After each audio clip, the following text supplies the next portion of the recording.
నమస్తే. BRS mass leader, BRS social media convener Manne Krishna garu ఉన్నారు. ముందుగా వెల్కమ్ చేద్దాం అన్న. నమస్తే. నమస్తే క్రాంతి భాయ్. డైరెక్ట్ నేను ఇంటర్వ్యూలోకి వెళ్తా.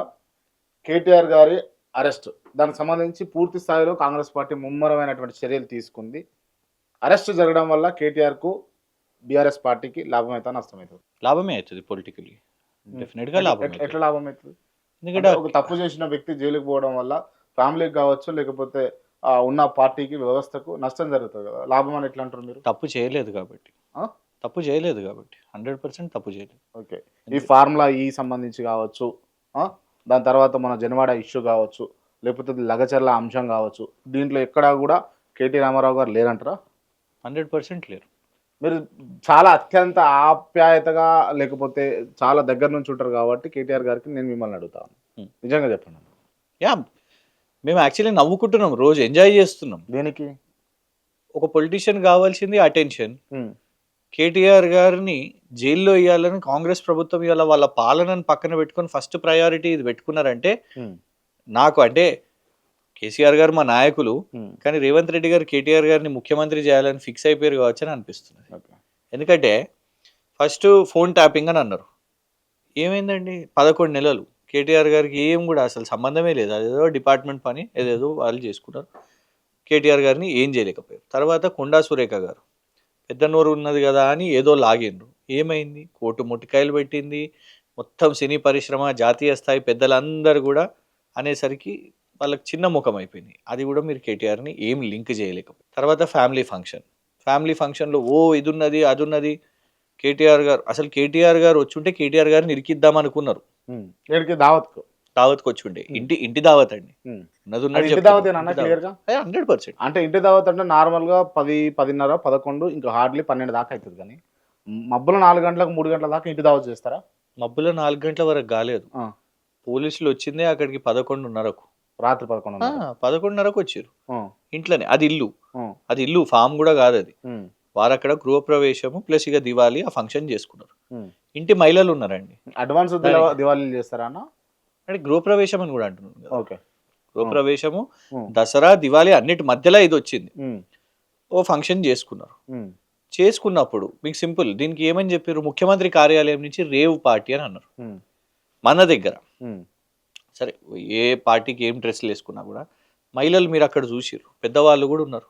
వారి తల్లి కూడా అక్కడ ఉన్నది. రేవు పార్టీలలో తల్లులు ఉంటారా? 70 సంవత్సరాల వాళ్ళు ఉంటారా? మన దగ్గర అయితే ఉండరు కదా. చీరలు కట్టుకొని పెద్ద మనుషులు వాళ్ళందరూ సల్వార్ కమీజులు వేసుకొని రేవు పార్టీ అవుతుందా? ఇట్లా ముఖ్యమంత్రి కార్యాలయం నుంచి నడిపించారు. ఏం చేద్దాం అనుకున్నారు? కేటీఆర్ గారు వస్తే ఒక పొట్లం అక్కడిక్కడ ఏదో ఇసిరేసి చేద్దామని అనుకున్నారు. కానీ అట్లాంటి స్కోపే లేకపోయింది. ఎక్కడ కూడా ఏమీ దొరకలేదు. నడిపించారు. ఇంత దొరికినాయి అంత దొరికినాయి. ఇప్పుడు పొట్లం అక్కడిక్కడ వేస్తానంటే ఏంటంటే అర్థం కదా. ఏదో ఒక డ్రగ్ ప్యాకెట్ వేసేసి రేపు మనకు కూడా రిస్క్ ఉన్నది. జరుగుతుందా? మేము అలర్ట్ ఉన్నామండి. అట్లా జరుగుతుంది అంటున్నా. డెఫినెట్ గా పోలీసు వాళ్ళే వచ్చి డ్రగ్ ప్యాకెట్ వేసి దొరికిందని చెప్పి అంత. అంటే ఇప్పుడు మొన్న కౌశిక్ రెడ్డి గారిని కూడా అట్లనే, ఆయన ఒక ఫంక్షన్కి వెళ్తే, ఎవరో ఫంక్షన్కి వెళ్తే అక్కడ సడన్ గా పోలీసులు వచ్చేసి వారిని చెకింగ్ చేయడం ప్రయత్నం చేశారు. కార్లు వాళ్ళ మనుషులు లక్కీగా ఒక్కడు లేడు, కొంతమంది ఉన్నారు కాబట్టి వీడియోగ్రఫీ చేశారు. అందుకే ఏం చేయలేకపోయారు.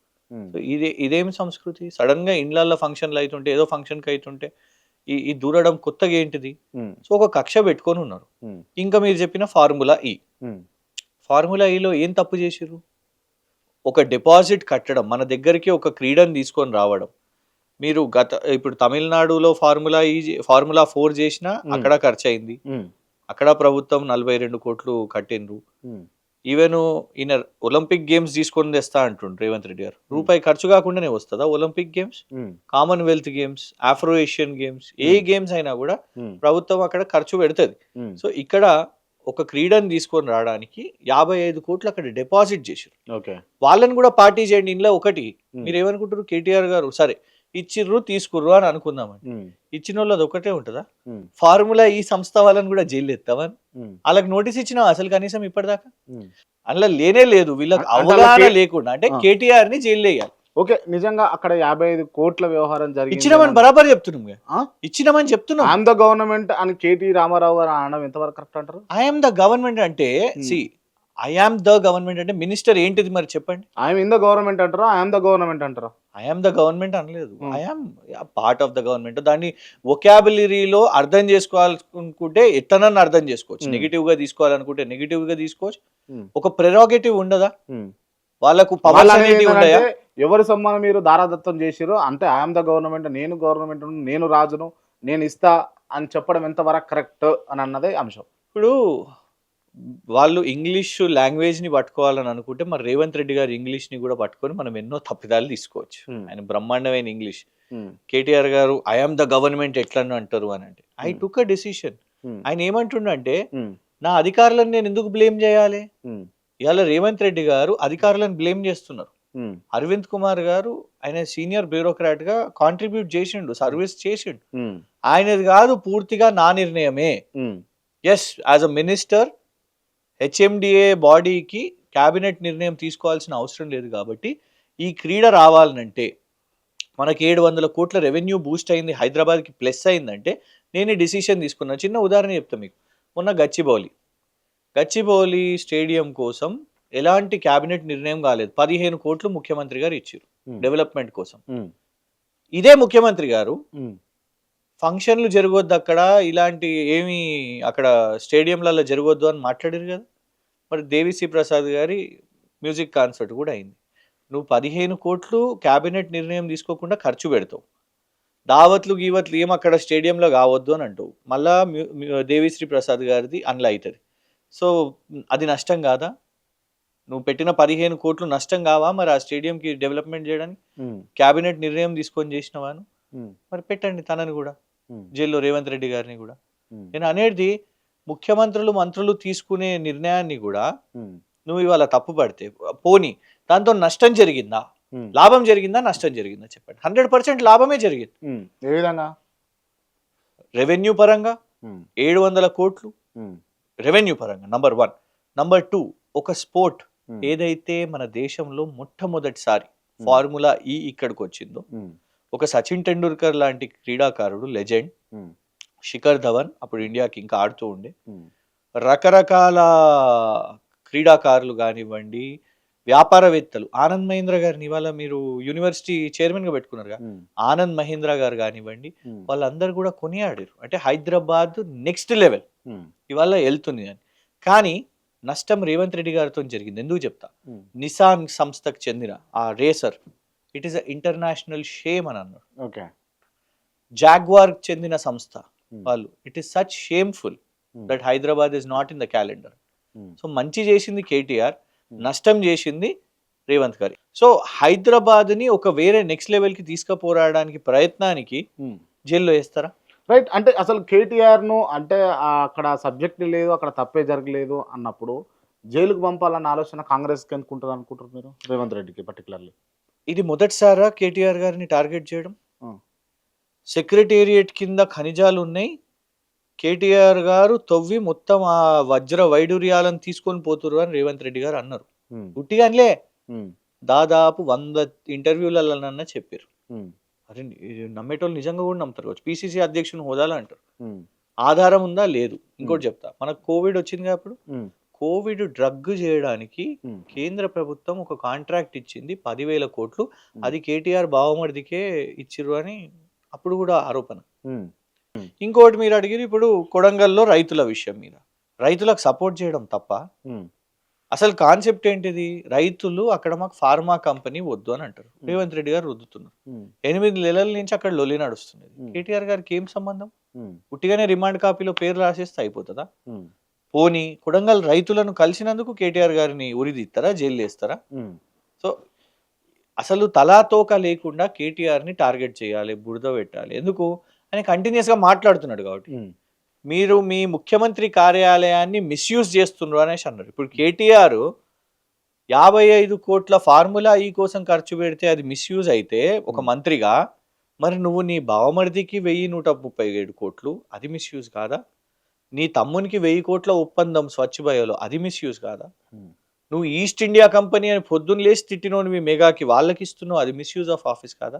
స్వయాన తండ్రి పొంగులేటి శ్రీనివాసరెడ్డి మంత్రి కొడుకు రాఘవ కన్స్ట్రక్షన్స్ కి కాంట్రాక్ట్లు, ఇది మిస్యూజ్ ఆఫ్ ఆఫీస్ కాదా? ఇప్పుడు కొడంగల్లో మ్యాక్స్ బియన్ ఫార్మా, దానికోసం రైతుల మీద దాడులు, గిరిజన మహిళల మీద దాడులు, దళితుల మీద దాడులు. డెఫినెట్ గా ఇవన్నిటిని క్వశ్చన్ చేస్తున్నాం. దీనికోసం జైలు వేస్తేనే కేటీఆర్ ఆపగలుగుతారు అని అనుకుంటే ససేమిరా జరగదు. ఆయన ఖచ్చితంగా ఇంకా ప్రశ్నిస్తూనే ఉంటాడు. రైట్. అంటే ఇప్పటికైనా కేసీఆర్ బయటకు వచ్చి తన వాయిస్ వినిపించే అవకాశం ఉంటుంది అంటారా? సమయం కావాలని అడిగిరు కదా వీళ్ళు. మీరు చూడండి ఎందుకు అంటే అధికారం కోల్పోయిన తర్వాత కేసీఆర్ గారు అంటే కేవలం ఫామ్ హౌస్ కు లేకపోతే తన ఇంటికి మాత్రమే పరిమితం అయిండ్రు అని అంటే ఆ ఫామ్ హౌస్ ఏంటిదండి అసలు? ఫామ్ హౌస్ క్షేత్రం, ఫామ్ హౌస్ అంటే వ్యవసాయ క్షేత్రం అంతే. దాన్ని ఏదో ఫామ్ హౌస్. ఆయన వాస్తవానికి ఒక రైతు. కేసీఆర్ గారు వ్యవసాయం చేస్తారు, చాలా ఇంట్రెస్ట్ తనకు. పోనీ అక్కడ ఏమైనా విలాసవంతంగా ఉందా? అసలు కేసీఆర్ గారు ఏమైనా పెద్ద లూయి వూయిటన్ రేవంత్ రెడ్డి గారు వేసే కాస్ట్యూమ్స్ షూస్ అట్లాంటివి కూడా వేయరు. నార్మల్ నల్ల చెప్పులు, అదే తెల్లంగి లాగు. కానీ దాన్ని ఫామ్ హౌస్ అని అంటారు. సరే పోనీ అక్కడ ఉన్నారు, అది ఆయన నియోజకవర్గమే. ఆయనకి ఇక్కడ పెద్దగా ఇప్పుడు ఆ నివాసం నందినగర్ ఏదైతుందో వాస్తవానికి చిన్నగా అయిపోయింది. ఎందుకంటే పబ్లిక్ అందరు కూడా వస్తున్నారు కాబట్టి అక్కడనే వ్యవసాయ క్షేత్రంలో తన నియోజకవర్గంలో ఉంటుండు. నంబర్ 1. నంబర్ 2, రేవంత్ రెడ్డి గారు కేసీఆర్ గారిని చాల్ శోభరాజ్ అంటారు. చాలా చిల్లర మాట అది. చాల్ శోభరాజ్ ఎవరు? ఆయన ఏ కేసెస్లో ఆయన మీద ఉన్నాయి? లేడీస్ విషయం మీద చాలా చిల్లర, ఇంటర్నేషనల్ క్రిమినల్. నువ్వు తెలంగాణ కోసం కొట్లాడిన వ్యక్తిని నువ్వు అట్లా మాట్లాడొచ్చునా? కరెక్టా అది? నువ్వు అదంటూ ఇక్కడ వీళ్ళిద్దరు కేటీఆర్ గారు, హరీష్ రావు గారు పబ్లిక్ ఇష్యూస్ మాట్లాడుతున్నారు. నువ్వేమనంటూ బిల్లా రంగాలు ఇద్దరు వాళ్ళు, అది నువ్వు క్రిమినల్స్ ని కంపేర్ చేస్తావు. బిల్లా రంగాలు ఇద్దరు తొందరపడుతున్నారు, ఆత్రపడుతున్నారు, బావబామ్మరుదులు పోటీ పడుతున్నారు అన్నట్టు. నీలో కన్ఫ్యూజన్ కనబడతలేదా? కేసీఆర్ ఎందుకు మౌనంగా ఉన్నాడు అంటావు, వీళ్ళిద్దరు ఎందుకు ఎక్కువ మాట్లాడుతున్నారు అంటావు. క్లారిటీ తెచ్చుకో. మాట్లాడాలన్నా వద్దా? కేసీఆర్ గారు నీకు సమయం ఇచ్చారు, నువ్వు 100 రోజులు అన్నావు. 100 రోజులు కాదయా, సంవత్సరం మొత్తం తీసుకో. గ్యారంటీలు చేసినావా? 2500 రూపాయలు అయిందా? కాలేదు కదా. రైతు భరోసా 15,000 రూపాయలు ఎక్స్ట్రా, రైతు బంధు కంటే ఎక్స్ట్రా అన్నావు, ఇచ్చినవా? యువ వికాసం 5 లక్షలు, ఉద్యమకారులకు ఇల్లు కట్టుకోవాలనుకున్న వాళ్ళకి 5 లక్షలు. ఇవన్నీ మాట్లాడడానికి కేసీఆర్ గారు బయటకు వస్తారా మరి? ఈ సంవత్సరం 100% వస్తారు, 100% వస్తారు. ఎందుకు రాకుండా? అసలు ఏంది ఈ మౌనం వెలకాన ఉన్నటువంటి రహస్యం ఏంది? ఇలా శాతగానితనం బయటపడాలని పబ్లిక్ కి కూడా తెలవాలి కదా. కేసీఆర్ చేసిండు 100% లో మాక్సిమం చేయాల్సినవి చేసిండు. కంపేర్ చేసుకొనివ్వండి. కేసీఆర్ పాలనను ఇవాళ రేవంత్ రెడ్డి పాలనను కంపేర్ చేయనివ్వండి. ప్రజలను ఇబ్బంది పెట్టిండా కేసీఆర్? ఇట్లా రాగానే ఇల్లు కూల్చేస్తా, మీరు దొంగలు, మీరు కబ్జాదారులు. రంగనాయక సాగర్ దగ్గర ఎంత ఇబ్బంది జరిగింది, అక్కడ ఈ బస్కుపురం దగ్గర ఎంత ఇబ్బంది జరిగింది కాళేశ్వరం కట్టే క్రమంలో? దేనికోసం జరిగింది? దేనికోసం? ఫలితం ఎందుకు చేశారు? అక్కడ ఊర్లు మునిగిపోతే ఎందుకు? అవుట్పుట్ ఏంటిది? What is the product? ఇవాళ తెలంగాణ రాష్ట్రానికి బిఫోర్ కాళేశ్వరం, ఆఫ్టర్ కాళేశ్వరం వీళ్ళు ఏం చేసిర్రు? ఎన్నో ప్రాజెక్టులు అయినాయండి. నాగార్జున సాగర్ ప్రాజెక్టు సుమారు 700 మంది చనిపోయినట్టున్నారు. అప్పుడు పైలాన్ కూడా ఉంటుంది అక్కడ చనిపోయినట్టు. వాళ్ళందరూ ఎవరైతే రకరకాల ఎన్నో ప్రాజెక్ట్స్, అది ఒకటే కాదు, ఎన్నో ప్రాజెక్ట్స్ కొలాప్స్ అయినాయి. ఇవన్నీ కూడా అయినాయి. ఎందుకంటే మనం నేర్చుకుంటూ ఉంటాం. ఇంజనీరింగ్ కానివ్వండి, ఒక పెద్ద ప్రాజెక్ట్ లేని కొత్త టైం తెచ్చినప్పుడు మనం చేస్తూ ఉంటాం. అందుకే అమెరికా స్థాయి ఇంజనీర్స్ కూడా వచ్చిపోయారు. కర్ణాటక కాంగ్రెస్ వాళ్ళు కూడా వచ్చి మన దగ్గర నేర్చుకొని పోయినరు. మనం ఒక ప్రాజెక్ట్ నిర్మాణం చేసుకున్నాం. దీన్ని మొదటి నుంచే ఒకడు వైట్ ఎలిఫెంట్ అంటాడు, ఇది మొత్తం నష్టం చేస్తుంది అని అంటాడు. ఇవాళ కూడా మొన్న గోదావరి ఉధృతంగా కూడా ఉన్నప్పుడు మనకు నీళ్ళు వచ్చినాయి. నీళ్ళ ఇబ్బందులు కాలేదు కదా. కోవిడ్ సమయంలో ప్రజలందరూ ఇంట్లున్నారు. ఇంట్లుంటే కన్జంప్షన్ ఆఫ్ వాటర్ ఎక్కువైంది. చేతులు కడగండి కోవిడ్ అన్నప్పుడు నీళ్ళ ఇబ్బందులు అయినాయా? నల్ల నీళ్లు తాగేటట్టు పరిస్థితి మనం మిషన్ భగీరథ, మిషన్ కాకతీయ ఇవన్నీ కూడా కార్యక్రమాలు మనం తీసుకున్నాం. ఈ అన్ని కార్యక్రమాలు టేకప్ చేసినప్పుడు డెఫినెట్గా ఇంత లార్జర్ దానికోసం భూమి కావాల్సి వస్తుంది. ఒక కాజ్ కోసము కొన్ని గ్రామాలు ఇబ్బంది. ఎందుకు గతంలో కేసీఆర్ గారు కూడా వాళ్ళ ఊర్లు కూడా, కేసీఆర్ గారి మిసెస్ వాళ్ళు ప్రాజెక్ట్లో వాళ్ళ ఊరు డిస్ప్లేస్మెంట్ అయింది. ఇవాళ నువ్వు చేస్తున్నది ఏంటి? దేంతో అని చెప్పు. నువ్వు చేస్తున్న అవుట్పుట్ ఏంటిది? ఒక క్లారిటీ ఏంటిది చెప్పండి. అంటే హైదరాబాదు అంటేనే అంటే లేక్ సిటీ. ఈ లేక్ సిటీలో అన్ని చెరువులన్నీ బఫర్ జోన్లలో ఎఫ్టీఎల్ పరిధిలో కట్టారు. దానికి అడ్డమైన పర్మిషన్లన్నీ కూడా బీఆర్ఎస్ గవర్నమెంట్ ఇచ్చింది. బీఆర్ఎస్ వాళ్ళు చాలా మంది కూడా 15 లక్షలకు ఒక్కొక్క ఫ్లాట్ నమ్ముకున్నారు హైదరాబాద్ నడిబొడ్డున అని చెప్పేసి ఆయన రికవరీ చేసింది. దాని తప్పే ఉన్నది. బుద్ధా భవన్ కూడా ఎఫ్టీఎల్ మీదనే ఉన్నది, సెక్రటేరియట్ ఎఫ్టీఎల్ మీదనే ఉన్నది, పాత సెక్రటేరియట్ బీఆర్కే భవన్ అవన్నీ కూడా ఎఫ్టీఎల్ మీదనే ఉన్నాయి. చెరువు ఎప్పటి నుంచి మొదలు పెట్టుకుందాం, ఏది బెంచ్ మార్క్ పెట్టుకుందాం చెప్పండి. సిటీ ఆఫ్ లేక్స్ మొత్తం చెరువుల నగరం అంటే ఏడ బెంచ్ మార్క్ పెట్టుకుంటాం అంటే ఇప్పుడు హైదరాబాద్ లో బైక్ తీసుకొని ఓ జూబ్లీ హిల్స్ నుంచి లేకపోతే అటు రామంతపురకో లేకపోతే అంబర్పేటకో పోవాలంటే సాధ్యం పడేదా?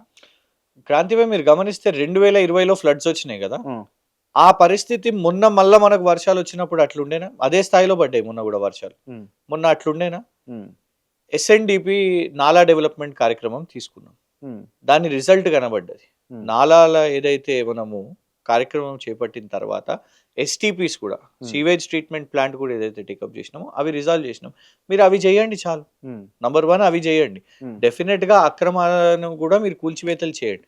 కానీ నగరం ఎస్టాబ్లిష్ అయింది కదా. ఇంకోటి పోనీ దుర్గం చెరువు ఎఫ్టీఎల్ తీసుకుందాం. మేము అనేది ఏంటంటే నువ్వు చెయ్యి, కానీ రూల్ ఆఫ్ లా అందరికి వర్తిస్తుందా, కొందరికే వర్తిస్తుందా? సామాన్యులకు కూల్చినావు, అనుముల తిరుపతి రెడ్డి గారిది మీ సొంత అన్నది ఎందుకు కూల్చలే? మరి దుర్గం చెరువు ఎఫ్టీఎల్ అని పర్మిషన్ తీసుకున్నాడు కదా ఆయన, కూల్చమని చెప్పిండు. ఆయన అన్ని సామాన్లు ఖాళీ చేసుకొని మొత్తం ఇప్పుడు కూల్చుకొని రెడీగా ఉన్నా, నాకేం ప్రాబ్లం లేదు. 45 రోజులు సమయం ఇచ్చారు ఆయనకు. 45 రోజులు ఆయనకి సమయం ఇచ్చారు. పోయి కోర్టు నుంచి ఆర్డర్ తెచ్చుకోవడానికి, కోర్టు నుంచి మొత్తం పోయి ఆర్డర్ తెచ్చుకున్నారు. కానీ సామాన్యుల పరిస్థితి ఏంది? వాళ్ళకి సమయం ఇవ్వలే, కూల్చేసినావు నువ్వు. సో మేము అనేది ఏంటంటే పొంగులేటి శ్రీనివాసరెడ్డి గారి ఫామ్ కానివ్వండి, వివేక్ గారి ఫామ్ కానివ్వండి, పట్నం మహేందర్ రెడ్డి గారిది కానివ్వండి, అనిముల తిరుపతి రెడ్డి గారిది కానివ్వండి, వీళ్ళందరూ మీ కాంగ్రెస్ వాళ్ళది. వీళ్ళందరిని వదిలేసి మాత్రం వీళ్ళకు స్కోప్ ఇచ్చి సమయం ఇచ్చి ఇవన్నీ చేసి సామాన్యులకు మాత్రం నువ్వు ఇది చేయలే. మూసీ విషయం మీద మూసీ ప్రక్షాళన ఎస్టీపీలు కంప్లీట్ చేయి. ఎస్టీపీలు ఏదైతే చేసినామో నువ్వు ఈ బృందాన్ని అందరినీ కొరియాకి పంపించినావు, అక్కడ వాళ్ళు ఎస్టీపీలు చూడడానికి. ఈ దేశంలో అతిపెద్ద ఎస్టీపీ మన దగ్గర ఉన్నది, ఆల్రెడీ కంప్లీట్ అయిపోయింది. నువ్వు వాటిని నేర్చుకో, అవి చెయ్యి. అవి చేయకుండా నాలా ఎస్ఎన్డిపిని పూర్తిగా కంప్లీట్ చేయకుండా నువ్వు 150,000 కోట్లు పెడతా, ఇల్లు కూల్చేస్తా అంటే ప్రజలు యాక్సెప్ట్ చేయరు ఇలా తీవ్రంగా. అందుకే అసలు మమ్మల్ని వదిలేసేయండి, బుల్డోజర్లతో ఇల్లు కూల్చేయకండి అని సుప్రీంకోర్టు చెప్తుంది. సరే నీకు సుప్రీంకోర్టు మీద కూడా గౌరవం లేదనుకో, నీ రాహుల్ గాంధీ బుల్డోజర్ అంటేనే ద్వేషం అంటాడు. రాహుల్ గాంధీ గారు బుల్డోజర్ ఈజ్ హేట్ అని అంటాడు. మరి నువ్వేమో సామాన్యుల మీద బుల్డోజర్ నడిపిస్తున్నావు. సో ప్రభుత్వం ప్రయారిటీ ఏంటిది? ఇబ్బంది పెట్టడమా? కేసీఆర్ గారు ఇట్లా ఇబ్బంది పెట్టలేదు, నువ్వు ఇబ్బంది పెడుతున్నావు. రైతు బంధు ఆపేసినావు. సో ఖచ్చితంగా మీరు అడిగిన మెయిన్ క్వశ్చన్కి వెళ్ళి ఇంత ఎలాబొరేటెడ్గా జరిగినాం. పాయింట్ ఏంటంటే కేసీఆర్ గారి పాలన, రేవంత్ రెడ్డి అరాచకం, ఈ రెండింటిని కూడా కంపేర్ చేసుకోండి. అప్పుడు డెఫినెట్గా కూడా పబ్లిక్ రియలైజ్ అవుతారని కేసీఆర్ గారు భావిస్తున్నారు. Right, okay. మీరు ఎందుకు ఓడిపోయారు అన్న? అసలు అంటే ఓడిపోవడం మీకు అధికారం ఎందుకు కోల్పోయింది అనుకుంటా? 100 కారణాలు ఉంటాయి. 100 కారణాలు ఉంటాయి. 100 కారణాలు. ముఖ్యమైన కారణం ఏంది? ఎన్నో ఉంటాయి. అహంకారం అని అన్నది ముఖ్యంగా కనిపించింది. వాళ్ళు దాన్ని ఎస్టాబ్లిష్మెంట్ చేశారు, కాంగ్రెస్ పార్టీ ఎస్టాబ్లిష్ చేశారు. కనిపించిందా, అది ఉండేనా అని పక్కన పెడితే నేను ఉదాహరణలు చెప్తాను, ఎన్నో ఉదాహరణలు చెప్పగలుగుతాను. అశోక్ నగర్ యువత మీద ముందు వాళ్ళు నిరసనలు తెలిపారు కదా, లాఠీ చార్జ్ అయిందా ముందు ఎప్పుడన్నా? కొట్టలేదా అన్న? మీరు ఎప్పుడు కొట్టలేదు? ఎప్పుడు? అశోక్ నగర్ వాళ్ళనే అడగండి, వాళ్ళే చెప్తున్నారు మా మీద ఇట్లా దాడి జరగలేదు, మమ్మల్ని కొట్టలేదు, కానీ ఇవాళ మమ్మల్ని కొడుతున్నారు. దీన్ని అహంకారం అనరా? పోలీసు వాళ్ళు, బెటాలియన్స్. ఇప్పుడు అశోక్ నగర్ అన్నారు కాబట్టి చెప్తున్నా, ఈ జియో 29 విషయంలో బయటకు వచ్చిన విద్యార్థుల నిరుద్యోగుల వెనకాల ఉన్నదంతా కేటీఆర్ గారి టీం, అంటే బన్న కృషాంక్ లాంటి వాళ్ళు కావచ్చు, లేకపోతే కొంచెం పేడ ఆర్టిస్టులను పెట్టిర్రు అని అన్నది నిజమేనా? వీళ్ళందరూ మీరు అంటున్న వ్యక్తులు పేర్లు కూడా తీసుకోవచ్చు నేను వాళ్ళది. సింధు అనే అమ్మాయి, సింధు రెడ్డి అనే అమ్మాయి, మహేందర్ అనే అమ్మాయి, వీళ్ళు కాంగ్రెస్ పార్టీకి పనిచేయలేదా? కాంగ్రెస్ పార్టీ గెలుపు కోసము వీళ్ళు ఇవే నిరసనలు అప్పుడు తెలియలేదా? అప్పుడు కూడా మరి రేవంత్ రెడ్డి డబ్బులు ఇచ్చిండ్రా వీళ్ళకు? వాళ్ళు కడుపు కోత కోసం కొట్లాడుతున్నారండి. వాళ్ళు మిమ్మల్ని నమ్మిండ్రు, మీరు నమ్మించారు. జాబ్ క్యాలెండర్ అన్నారు, ఏమేమో అన్నారు, నమ్మకం లేదు. అప్పుడు ప్రధాన ప్రతిపక్షం వైపు పోయినరు, ఇప్పుడు కూడా ప్రధాన ప్రతిపక్షం వైపే వస్తున్నారు. అండ్ మేము ఉట్టుత్తిగా లెక్కలు చెప్పలే, ఓ సంవత్సరానికి 2 లక్షలు అవుతాయి, సాధ్యం కాదు. It is not real. నువ్వు ఇవాళ ఏం చేస్తున్నావు? 50,000 ఉద్యోగాలు ఇచ్చినామని అంటున్నావు. ఆ 50,000 ఉద్యోగాల భర్తీ ఎవరు చేపట్టిర్రు? వాటి నోటిఫికేషన్ ఇచ్చింది మేము. ఐడెంటిఫై చేసి నోటిఫికేషన్ ఇచ్చినాం. ఎగ్జామ్స్ కండక్ట్ చేసింది మేము. సర్టిఫికేట్ వెరిఫికేషన్ చేసింది మేము. ఓకే. అక్కడ ఇక్కడ కేసులు వేపించి కేసులు వేసి ఇవన్నీ నువ్వు ప్రభుత్వం మారింది. నువ్వు వచ్చి ఇచ్చిన తర్వాత నువ్వు ఎల్బీ స్టేడియంలో కేసీఆర్ చేసింది తప్పేంటిదండి? మేము ఇచ్చే ప్రతి ఉద్యోగానికి మేము ఫోటో దిగలేదు, అది మేము చేసిన తప్ప. ఎల్బీ స్టేడియంలో సభలు పెట్టి పిల్లల ముందు అడ్డమైన మాటలు మాట్లాడి తిట్టి బూతులు తిట్టి ఫోటో దిగితే అది కరెక్టా? అట్లా చేయలేదు కేసీఆర్ గారు. జాబులు అనేటివి రిక్రూట్మెంట్లు అవుతూ ఉంటాయి, ఎగ్జామ్స్ అవుతుంటాయి, ఎక్కడిదక్కడ ఇస్తూ ఉంటారు. కానీ ఈయనే ప్రచారం చేసుకుంటూ ఆ 1,00,000 2,00,000 ఉద్యోగాలు ఇస్తా అని చెప్పినా కదా 50,000 ఆల్రెడీ ఇచ్చేసిన అంటే ఇది ఇవ్వలేదు. 50,000 ఎక్కడిది? సో ఇవాళ పాయింట్ ఏంటంటే వాళ్ళను పేడ్ ఆర్టిస్ట్ అనడం, రైతులను చెప్పుతో కొట్టండి, చేనేతలను పోయి కాండంలు అమ్ముకోండి, యూత్ని పేడ్ ఆర్టిస్టులు, మాట్లాడుతున్న వాళ్ళను బాధితులు ఏది మన ఈ మూసి హైడ్రా ఈ బాధితులు మాట్లాడుతుంటే డబ్బులు ఇచ్చి మాట్లాడిపించారు. నువ్వు అవమానపరుస్తున్నావు వాళ్ళను, వాళ్ళు తిరగబడతారు నీకు. సో అప్పుడు నిన్ను నమ్మినోళ్ళు, నిన్ను గెలిపించినోళ్ళు, వాళ్ళని నువ్వు నమ్మిపియగలిగినావు. మీరు అన్నట్టు ఎస్టాబ్లిష్ చేయగలిగినారు. మేము అహంకారి అని చెప్పి వాళ్ళని ఎస్టాబ్లిష్ చేయగలిగారు చూడండి, దాంతోనే వాళ్ళు ఎలక్షన్ గెలిచారు. కానీ ఇవాళ అదంతా పచ్చి బోగస్, పచ్చి అబద్ధం. రేవంత్ రెడ్డి, సునీల్ కనుగోలు అనే వ్యక్తి కలిపి ఆడిన ఎలక్షన్ స్ట్రాటజీతోని వాళ్ళు ఎలక్షన్ గెలిచారు. ఇది నిజం కాదు అనేది వాళ్ళు తెలుస్తుంది. కేటీఆర్ అనే వ్యక్తిని చూస్తున్నారు, అహంకారి అని తెలిసిపోతుంది. Okay, right. అంటే ఇప్పుడు వీళ్ళ వెనకాల ఉండి కావాలని ప్రతి అంశాన్ని రాజకీయం చేయండి. అంటే లగచల్ల అంశం కావచ్చు, నిరుద్యోగుల విషయం కావచ్చు, లేకపోతే ఈ హైడ్రా బాధితులు కావచ్చు, మూసి నిర్వాసితులు కావచ్చు, దీని వెనకాల అంతా కూడా రాజకీయం చేస్తూ ఉన్నది బీఆర్ఎస్ పార్టీ అని అన్నది కాంగ్రెస్ పార్టీ వల్ల బలమైన వాదన. రేవంత్ రెడ్డి, రాహుల్ గాంధీ అశోక్ నగర్కి పోయినరా, కేటీఆర్ పోయినరా అశోక్ నగర్కి? ఇవాళ వరకు పోలేదే. పోకముందే రాజకీయం అని అన్నిస్తారా? కొడంగల్ రైతుల దగ్గరికి రైతులు మా దగ్గరకు వచ్చిర్రా, కేటీఆర్ రైతుల దగ్గరకు పోయిండా? రైతులే మా దగ్గరకు వచ్చిర్రు. ఇవాళ వరకు కేటీఆర్ గారు పోలేదే రైతుల దగ్గరికి. మరి మేమేడ చేస్తున్నామండి బెటాలియన్లు, వాళ్ళని ఇప్పటి వరకు మేము కలవలేదు. అంటే మేము రాజకీయమే చెయ్యాలి అని అనుకుంటే ఆల్రెడీ ఇవి చెప్తున్న అశోక్ నగర్ కానివ్వండి, బెటాలియన్ల వాళ్ళ దగ్గర కానివ్వండి, లేదు కొడంగల్ రైతులు కానివ్వండి, మేము ఇప్పటి వరకు 8 నెలల నుంచి వారు పోరాటం చేస్తున్నాం. మేము ఇప్పటి వరకు కూడా చేయలేదు. మేము వాస్తవానికి నిజం చెప్పాలంటే మేము చాలా గడువిచ్చినాం క్రాంతి. Okay, right. అంటే ఇప్పుడు రేవంత్ రెడ్డి గారిని 2025లో దించి మళ్ళీ పావులు కదుపుదామని చెప్పేసి కేటీఆర్ గారు ఢిల్లీ ప్రయాణం అయ్యారు, ఢిల్లీకి పోయి వచ్చారు మొన్న అదే పని మీద అని అన్నది వార్త. నిజమేనా ఇది? ఒకటి, రేవంత్ రెడ్డి గారిని మేము దింపాలని అనుకోవట్లేదు. ఆయన్ని నాకు తెలిసి ఆయనను మార్చరు కూడా. ఎందుకంటే ఏఐసిసికి డబ్బులు కావాలి, అది రేవంత్ రెడ్డి గారే ఇవ్వగలుగుతారు. రేవంత్ రెడ్డి గారే వసూలు చేయగలుగుతారు. హర్యానా ఎన్నికలకు ఇవ్వగలుగుతారు, రేపు మహారాష్ట్ర ఎన్నికలకు ఇవ్వగలుగుతారు. సో రేవంత్ రెడ్డి గారిని మార్చరు. అది మన స్టేట్కి ఒక పెద్ద బ్యాడ్ న్యూస్. ఎందుకంటే ఇంకా ఆయన్నే ఉంటే మాత్రం ఈ దిశగానే పోతుంది. మొన్న షోదా కాంట్రాక్ట్ విషయం మీద ఉదయం వెళ్ళి మధ్యాహ్నానికి మళ్ళీ ఇక్కడికి తిరిగి వచ్చేసారు. షోదా కాంట్రాక్ట్ విషయం మీద అక్కడ పోయి ఫిర్యాదు చేసి ఇక్కడికి వచ్చేయడం జరిగింది. సో దింపడానికో, ఒకళ్ళేమో అయ్యో ఫార్ములా ఈ అరెస్ట్ చేస్తారంట చెయ్యకండి అని బతిమలాడడానికి అని ఒకళ్ళు, లేదు దింపడానికి ప్రయత్నం అనేది మేము ఎప్పటి నుంచో చెప్పినాం. ఆయనకు సమయం ఇచ్చారు, ప్రజలు సమయం ఇచ్చారు, దాన్ని పాలించుకోండి. ఢిల్లీకి ఎందరో పోతుంటారండి. రేవంత్ రెడ్డి గారు పోతారు, బీజేపీ వాళ్ళు పోతారు. 10 సంవత్సరాలు ప్రభుత్వంలో ఉన్న వాళ్ళం, ఇక్కడ ప్రధాన ప్రతిపక్షం, మేము వెళ్ళొద్దా ఢిల్లీకి? సివిసి అక్కడనే ఉంటది, సిబిఐ అక్కడనే ఉంటది, ఈడీ అక్కడనే ఉంటది. ఎందుకు? ఈడీకి పర్సనల్ గా నేను పోయినా, రేవంత్ రెడ్డి గారి బ్రదర్ తోని ఆయన స్వచ్ఛ బయో విషయం మీద నేను పోయి నోటీస్ ఇచ్చిన. సో అట్లా ఎక్కడికక్కడ ఢిల్లీలో సంస్థలు ఉంటాయి కాబట్టి ఖచ్చితంగా పోతాం. దానికోసము వీళ్ళ ప్రభుత్వాన్ని పడగొట్టడానికి వీళ్ళు వీక్ ఉన్నారండి. నాచనే నయ్యాతో ఆంగన్ తేడా అని అంటారు హిందీలో. నీకు ఆడొస్తలేదు నీకు, అందుకే మంది మీద ఏడుస్తున్నావు కాబట్టి నీ గవర్నమెంట్ మీద నువ్వు ఫోకస్ చేసుకో. ఇప్పుడు ఆయన వెళ్ళిండు కాదు, కేటీఆర్ గారు వెళ్ళారు, సరే మొన్న ఒకసారి వెళ్ళారు. రేవంత్ రెడ్డి గారు 25 సార్లు వెళ్ళిరండి, ఒకటే సంవత్సరంలో 25 సార్లు. ఏం సాధించినావు నువ్వు? వెళ్ళి డబ్బులు ఇవ్వడానికి వెళ్తున్నావు అంతే కావచ్చు. నీ ప్రభుత్వంలో హోంమంత్రి లేరు. సికింద్రాబాద్ లో అమ్మవారి గుడి దగ్గర, మా సికింద్రాబాద్ వాస్తవం చాలా పీస్ఫుల్ సికింద్రాబాద్, అన్ని మతాలను గౌరవించుకునేవాళ్ళు. అక్కడ ఇష్యూ జరిగింది. ఎవరి వైఫల్యం? లా అండ్ ఆర్డర్ వైఫల్యం కాదా? లా అండ్ ఆర్డర్ ఎవరి కింద ఉంటుంది? నెత్తులు వలిగినాయండి అక్కడ భక్తులై, లాఠీ చార్జ్లు జరిగినాయి. దాన్ని ఎవరం కూడా హర్షం వ్యక్తం చేయం, డెఫినెట్గా కండెమ్ చేస్తాం. Hmm. దాంట్లో కనీసం ఒక హోమ్ మినిస్టర్గా, ఎందుకంటే నీ కింద ఉన్నది, రివ్యూ చేసినావా ఇప్పటి వరకు?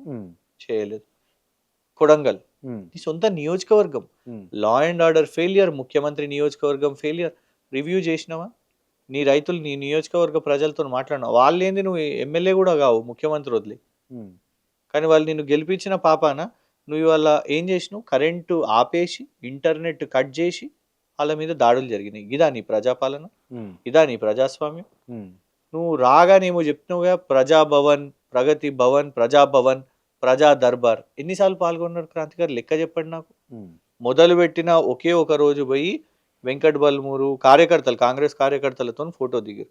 ఆ తర్వాత ఇతరులను కలిసినవా? నువ్వు ఒక్కసారి అటువైపు పోయినావా? కేవలం మాటల మరాఠీ, మాయల మరాఠీ అవన్నీ చెప్పిండు, కానీ వాళ్ళ ఆచరణలో లేవు. Okay okay right. అంటే రేవంత్ రెడ్డి గారు ముఖ్యమంత్రి కావడం మీలాంటి నాయకులకు కావచ్చు, పర్టికులర్లీ బీఆర్ఎస్లో ఉన్నటువంటి కొంతమంది లీడర్లకు టార్గెట్ అయిపోయింది, అంతేనా? టార్గెట్ అని ఏం లేదు. ఆయన ముఖ్యమంత్రి, ఆయన తీసుకునే సొంత నిర్ణయాలు, ఆయన చేస్తున్న సొంత పోకడా. సో మేం కాదు టార్గెట్ చేసింది. నువ్వు చెప్తున్న రైతు బంధు కానీ ప్రజలు ఇవాళ నిన్ను టార్గెట్ గా పెట్టుకున్నారు, నువ్వు ఫెయిల్ అనేసి. At the end of the day క్యాప్టెన్వి నువ్వే ఆ టీంకి. సో నువ్వు ఏం చేస్తున్నావు అనేది చూస్తారు. నువ్వు తప్పులు చేస్తూ ఉంటే మేము ఖచ్చితంగా మాట్లాడతాం. నువ్వు ప్రభుత్వంలోకి రాగానే కేసీఆర్ గారి పేగులను మెడలు వేసుకొని తిరుగుతా, ఆనవాళ్ళు లేకుండా చేస్తా అంటే బిడ్డ నీ సంగతే మాట్లాడతాం. మరి ఏం చేస్తారు మీరు? మాట్లాడతాం, ప్రజలకు చెప్తాం. ఆయన అన్నాడుగా, చంపుతాడు, కుక్క సాగు సావాలి, ఆనవాళ్ళు ఇదంతా.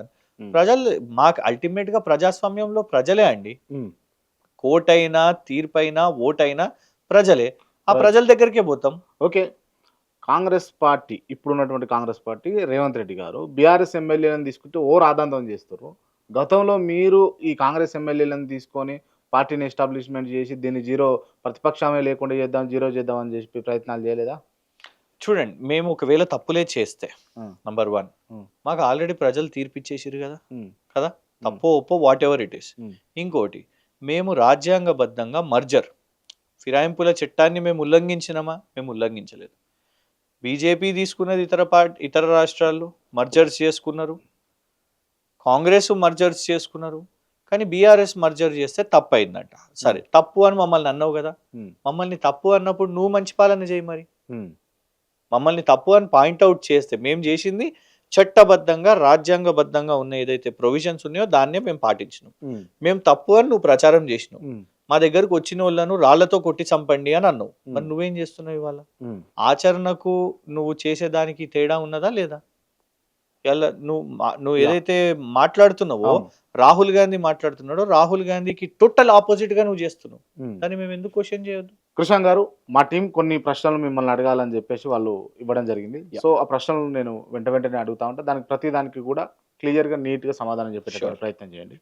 సో రైట్గా ముందుగా చూసుకుంటే, కాంగ్రెస్ ప్రభుత్వం విపక్షాల గొంతు నొక్కుతుందని గగ్గోలు పెడుతున్నటువంటి మీరు బీఆర్ఎస్ పాలనలో విపక్షానికి గౌరవం ఇచ్చిర్రా, ఇయ్యలేదా అని అంటే?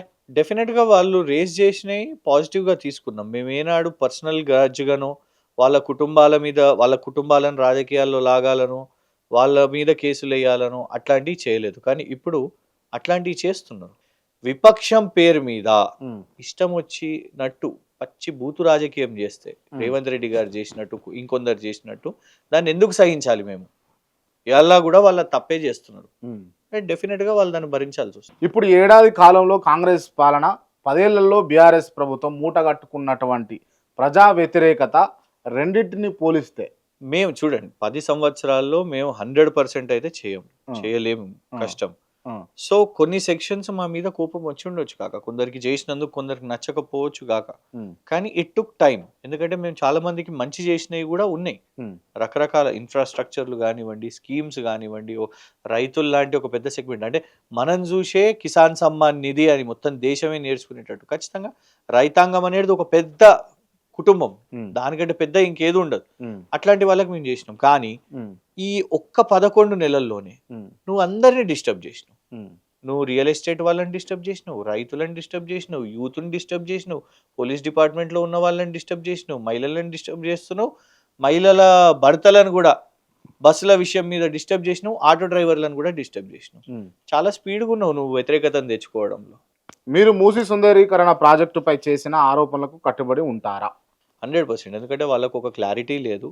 1,50,000 కోట్లని ఆయన్నే ప్రకటిస్తాడు. ఫస్ట్ 50 అంటాడు, తర్వాత 75 అంటాడు, తర్వాత 1,50,000 అంటాడు, తర్వాత లేదు లేదు నేను అనలేదు అట్లా అని అంటాడు. అంటే క్లారిటీ లేదు. ఖచ్చితంగా మేము వేసే ఆరోపణల మీద దాని మీద కట్టుబడి ఉంటాము. అండ్ ఆ మెయిన్ హార్ట్ అనే సంస్థ, వాళ్ళు ఆ సింగపూర్ సంస్థ అదో ఫ్రాడ్ సంస్థ. అట్లాంటి దాని చేతిలో ఇంత పెద్ద ప్రాజెక్ట్ 1,50,000 కోట్ల ఈ ప్రాజెక్టుని ఏదైతుందో ఒక ఫ్రాడ్ సంస్థ చేతిలో ఎందుకు పెడుతున్నాం అనే ఆరోపణకు కూడా మేము కట్టుబడి. 2014లో కాంగ్రెస్ పార్టీ నుంచి టికెట్ రాలే.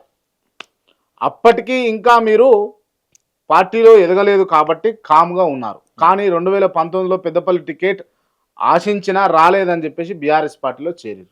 2014లో టికెట్ మిస్ అయింది, 2018లో కూడా మిస్ అయింది. నాకు పార్లమెంటు ఆశ కూడా లేకుండే, వాస్తవానికి ఉన్నది ఉన్నట్టు చెప్తాను. నాకు ఆశ లేకుండే ఎమ్మెల్యేని ఈయనోడు పార్లమెంట్ ఏడిస్తాడులే అనేసి అనుకున్నా. ఈ కొప్పుల రాజు గారు లేలే నువ్వు ట్రై చేయాలి, వివేక్ గారి మీద బాల్క సుమన్ గారిది ఆ ఫార్ములా ఎట్లా సక్సెస్ అయిందో ఇక్కడ కూడా సక్సెస్ అవ్వచ్చు, నువ్వు పో ప్రొఫైల్ ఇయ్యు బట్టి గారికి ఉత్తమ్ గారికి అని ఆ పెద్ద మనిషి అన్నాడు. ఆయన తప్పు పట్ట నేను. కానీ వెళ్ళినప్పుడు ఉత్తమ్ కుమార్ గారు 50 కోట్లు ఖర్చు అవుతాయి, నీ దగ్గర ఇంత పైసలు ఉన్నాయా ఇవన్నీ అన్నప్పుడు అలాగే నా సిచ్యువేషన్ తెలిసి ఉండాలి. సో ఈ పార్టీకి అసలు లేదు ఈ మైండ్ సెట్. అప్పటికే నేను అప్సెట్ ఉన్నా, 2 సార్లు ఎమ్మెల్యే టికెట్ మిస్ అయిందని. డబ్బులు ఉన్నాయా, ఇన్ఫ్యాక్ట్ చాలా వీళ్ళు కూడా వయసుని చూసి చిన్న పిల్లగానివి ఇట్లాంటి అన్నీ మాట్లాడతారు చూడండి. వాళ్ళ వెల్కమింగ్ లేకుండే, చాలా ఫ్రెండ్లీ లేకుండే. సో అక్కడికి ఇంకా నాకు ఫ్రస్ట్రేషన్ వచ్చేసింది, ఈ పార్టీలో ఇంకా మనగడ కష్టం అనేసి.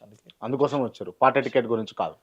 పార్టీ టికెట్ సెకండరీ అండి. Party ticket is definitely a reason. కానీ ఆ పార్టీలో యూత్ కి గ్రోత్ లేదు, రెస్పెక్ట్ లేదు, ఉద్యమకారులకు రెస్పెక్ట్ లేదు. కాంగ్రెస్ పార్టీలో స్వేచ్ఛ ఉంటది, కాంగ్రెస్ పార్టీలో ఎవరు మాట్లాడాలనుకున్నా మాట్లాడుకోవచ్చు, కాంగ్రెస్ పార్టీలో లీడర్ తయారవుతారని అంటారు కదా. ఎందుకంటే పాపం బక్కా జెట్స్ అని తీసేసారు, అద్దంకి దయాకర్ పదవులు లేదు, సర్వే గారు కూడా మధ్యలో అప్పుడు ఉత్తమ్ కుమార్ రెడ్డి గారి పాలనను క్వశ్చన్ చేసినందుకు వారి మీద కూడా అప్పుడు చర్యలు తీసుకున్నారు. నేను చెప్పిన 3 పేర్లు దళితులు, మాలలు మాదిగలు, వీళ్ళ మీద. రాజగోపాల్ రెడ్డి తిట్టిన బంధభూతులు అందరం కూడా తెలుసు, కానీ మళ్ళా తెచ్చి చేశారు. అంటే అక్కడ చూడండి కాంగ్రెస్ పార్టీలో ఏం స్వేచ్ఛ అండి. వీళ్ళనేమో తీసేసారు, వీళ్ళ మీద ఏమో ఉంటది. ఇప్పుడు ఆయన తీన్మార్ మల్లన్న కూడా ఇష్టం వచ్చినట్టు మాట్లాడుతున్నాడు, అదైతే చాలా డేంజరస్. ఎందుకు చెప్తాను, ఆంధ్రప్రదేశ్లో కుల రాజకీయాలు ఉంటాయి, తెలంగాణలో అట్లా మన దగ్గర లేదు. ఎందుకంటే ఆర్ కృష్ణయ్య గారు ఉన్నారు, కుల పోరాటాలు చేస్తూ ఉంటారు.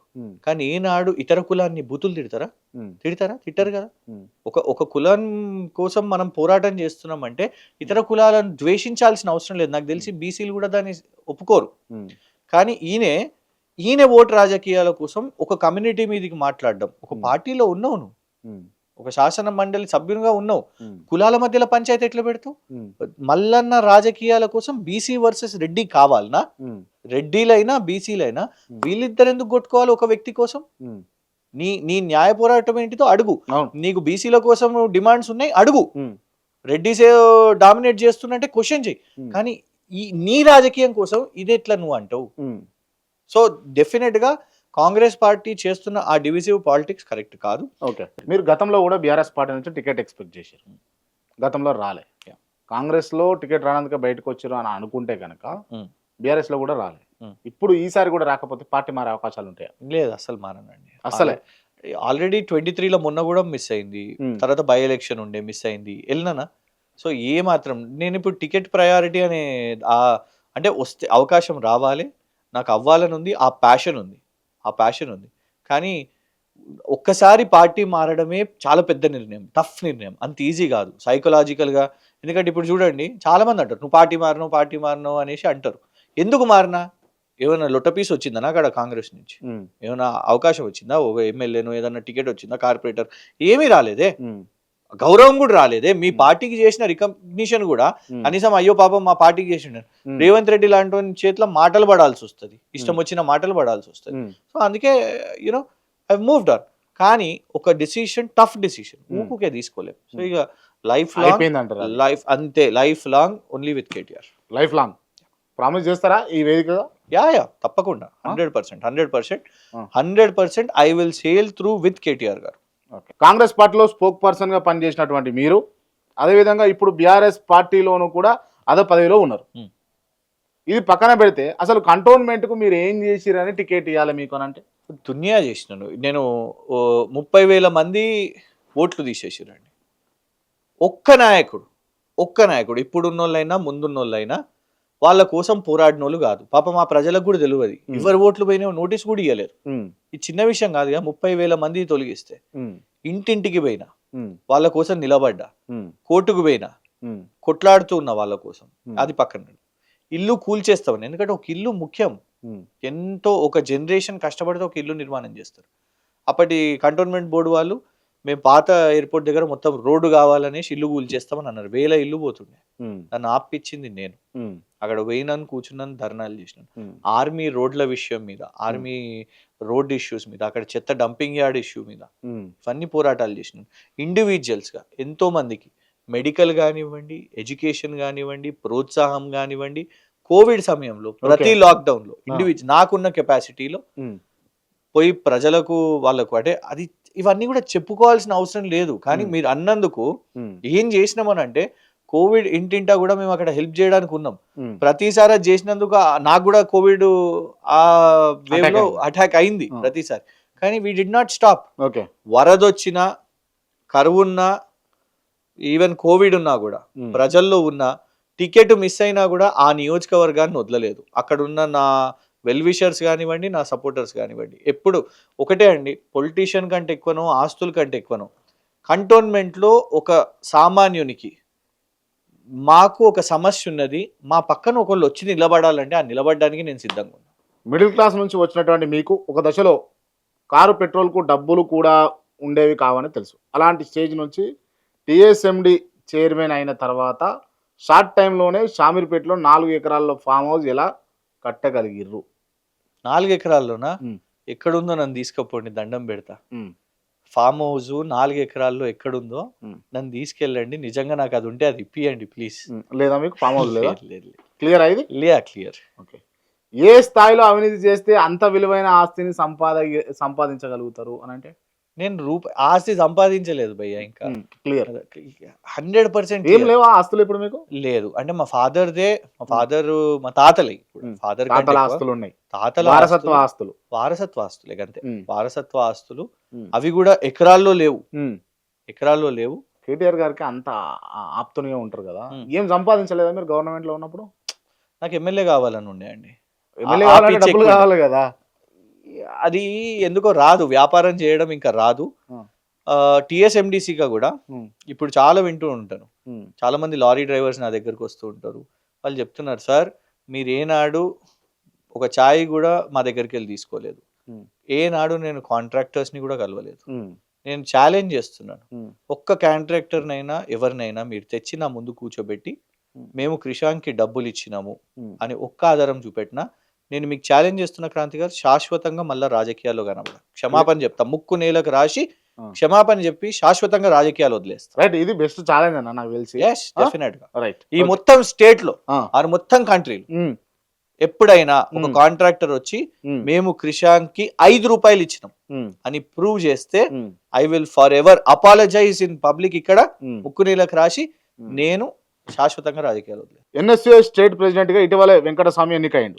కానీ మీకు తమ్ముడయ్యే మన్నే జీవన్ కు ప్రెసిడెంట్ పదవి ఇప్పించేందుకు కాంగ్రెస్ పార్టీలో మీకున్న పాత పరిచయాలతో విశ్వ ప్రయత్నాలు చేసిర్రా చేయలేదా? చేయలేదు. ఆ పార్టీ నేను ఎట్లా చేస్తానండి, ఇది విచిత్రంగా ఉన్నది. దూరం కజిన్ అవుతాడు అండ్ నేను ఆ పార్టీ అఫేర్స్ లో నేను ఎందుకు వేలు పెడతాను?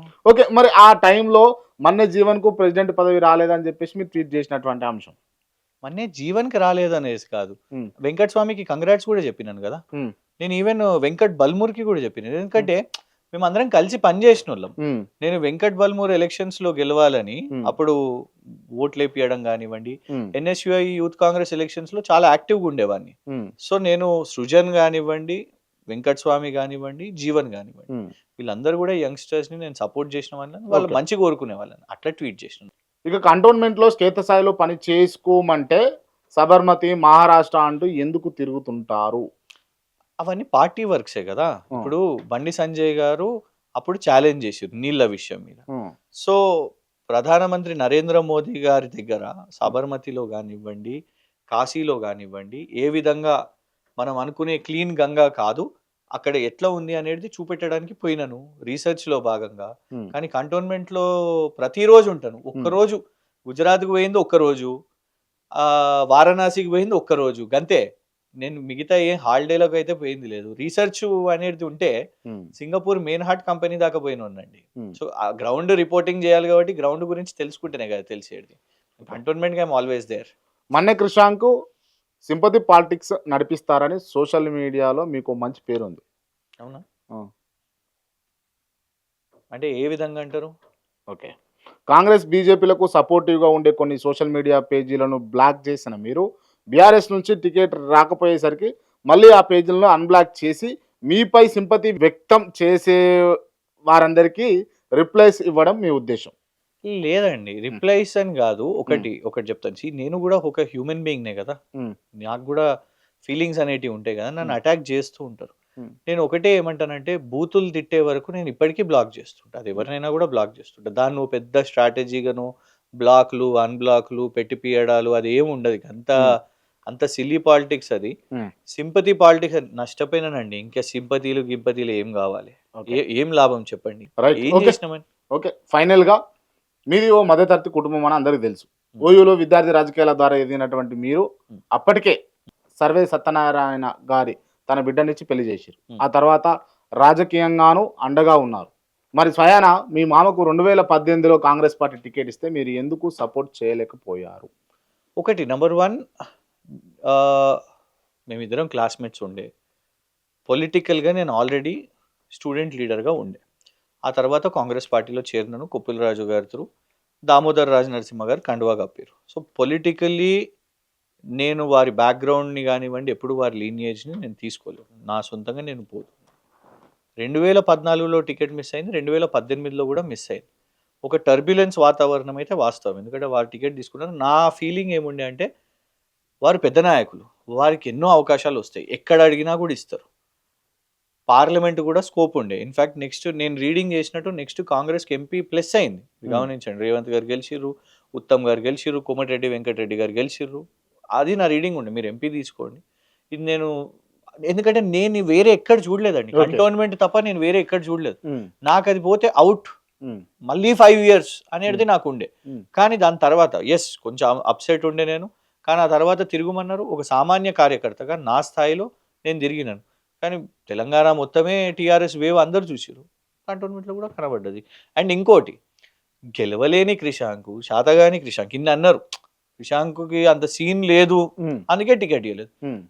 మరి ఇక నేను ఎడికెళ్ళి గెలిపించగలుగుతా? నాకు సీనే లేకపోతే నేను ఎడికెళ్ళి గెలిపించగలుగుతా? సింపుల్ కదా. థ్యాంక్ యూ అన్న, థ్యాంక్ యూ సో మచ్.